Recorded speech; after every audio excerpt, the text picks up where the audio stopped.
क्या नाम हुआ आपका? मोहम्मद कुरैश। कहाँ से आप आए हैं? परवाह से। परवाह से।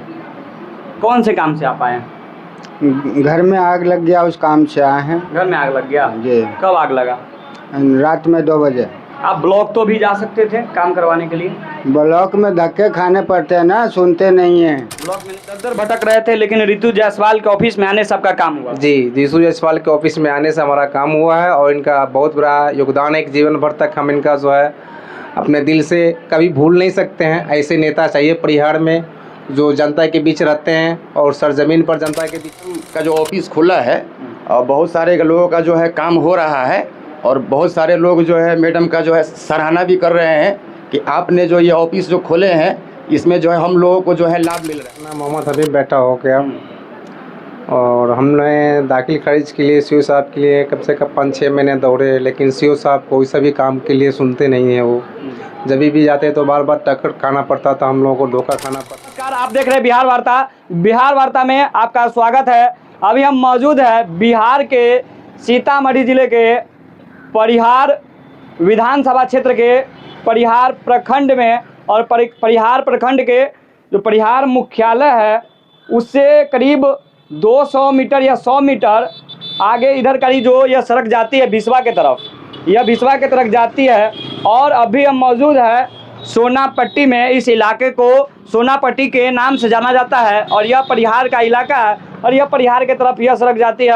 और यह सड़क जो है इधर अभी देख सकते हैं कि एक नया पुल का निर्माण कराया जा रहा है जो बिसवा की तरफ जाती है। और इस सड़क के सामने आप देख सकते हैं, इस सड़क के सामने थोड़ा सा दिखलाइएगा ऋतु जायसवाल कार्यालय, जो ये वही ऋतु जायसवाल है जो परिहार विधानसभा क्षेत्र से पूर्व प्रत्याशी राजद का रह चुकी है। और यहाँ पे काफ़ी ज़्यादा भ्रष्टाचार देखने को मिलता था और ब्लॉक में भ्रष्टाचार, लाल को पुरस्कार, गरीब पर अत्याचार, यह बात सबको मद्देनजर रखते हुए ऋतु जायसवाल ने एक ऑफिस खोला जहां पे यहाँ पे बहुत लोग आकर के अपना काम कराते हैं। जैसे बता दे, दाखिल खारिज हो, जातीय आवासीय हो या ब्लॉक से कोई भी ऐसा काम हो वह करवा लेते, क्योंकि लोग जाते तो थे काम करवाने के लिए लेकिन दर दर भटकते थे। अब बैनर तले देश का विकास का सवाल है जब सिर्फ ऋतु जायसवाल है।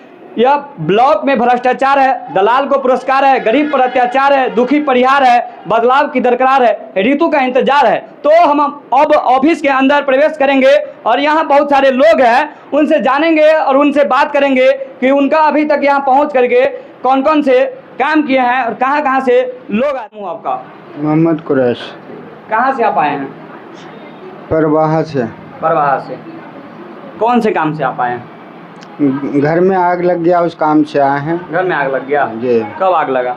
रात में 2 बजे। आप ब्लॉक तो भी जा सकते थे काम करवाने के लिए। ब्लॉक में धक्के खाने पड़ते हैं ना, सुनते नहीं हैं। ब्लॉक में नहीं सुन। क्या दिक्कत है ब्लॉक का? दिक्कत क्या है, आज आइए कल आइए, महीनों लगता है, महीनों के बाद काम ही नहीं होता है। जो हक मिलना चाहिए वो मिलता ही नहीं। और आते बहुत है, इसलिए मैं वहाँ कभी जाने की ज़रूरत समझा ही नहीं। अच्छा, हाँ। और लोग हैं उनसे भी हम बात करेंगे। क्या नाम हुआ चाचा आपका?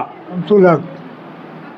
कौन से काम से आप आए हैं यहाँ? वही घर जल गया, उसके लिए। घर जल गया। मेरा नाम मोहम्मद हबीब बैठा हो गया और हमने दाखिल खारिज के लिए सीओ साहब के लिए कम से कम 5-6 महीने दौड़े, लेकिन सीओ साहब कोई सभी काम के लिए सुनते नहीं हैं। वो जब भी जाते तो बार बार टक्कर खाना पड़ता था, हम लोगों को धोखा खाना पड़ता था। हो गया, दर दर भटक रहे थे, लेकिन ऋतु जायसवाल के ऑफिस में आने सबका काम हुआ। जी, ऋतु जायसवाल के ऑफिस में आने से हमारा काम हुआ है और इनका बहुत बड़ा योगदान है। एक जीवन भर तक हम इनका जो है अपने दिल से कभी भूल नहीं सकते हैं। ऐसे नेता चाहिए परिहार में जो जनता के बीच रहते हैं और सरजमीन पर जनता के बीच में। से दौड़ते थे या आप डायरेक्ट यहाँ के काम कराए या आप सीओ के पास गए थे? हमने सीओ साहब के पास गए, कर्मचारी साहब से मिले, कोई नहीं सुनता था। मैडम के लिए बोले, मैडम सुन भी नहीं करती थी बिल्कुल।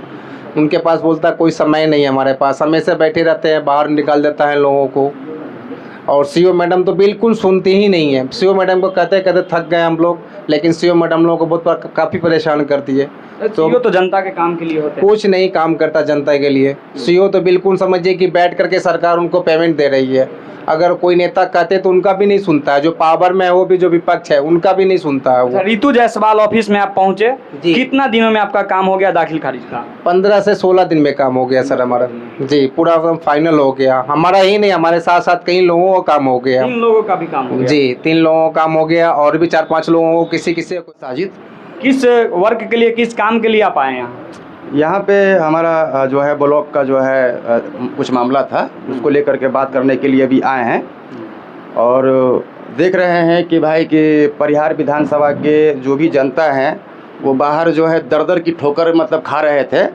और जब मैडम का जो ऑफिस खुला है और बहुत सारे लोगों का जो है काम हो रहा है और बहुत सारे लोग जो है मैडम का जो है सराहना भी कर रहे हैं कि आपने जो ये ऑफिस जो खोले हैं इसमें जो है हम लोगों को जो है लाभ मिल रहा है। ये है कि परिहार विधानसभा में ब्लॉक जो है उसमें कितना भ्रष्टाचार है, कि आपको पता नहीं है? पता आपको है कि नहीं? इसीलिए जो है ये ऑफिस खुला है कि जो गरीब तबके के जो लोग हैं वो दलाल से जो पीड़ित हो करके कि भाई कि दाखिल खारिज का मामला हो या और भी किसी चीज़ का जो है मामला हो, दलाल के थ्रू जो है काम करवाने के बाद भी पैसा मतलब देने के बाद उसके बाद भी जो उन लोग का काम नहीं हो रहा था, आज वो लोग मैडम का ऑफिस देख करके यहाँ पे आ रहे हैं और उनका जो है निश्चित रूप से सारा काम हो रहा है। और ये मतलब मैडम नहीं बोलेंगे या हम नहीं बोलेंगे या कोई नहीं बोलेंगे, जिनका जो काम हो रहा है उन लोग बोलेंगे, उनका काम बोलेगा, उनका काम बोलेगा।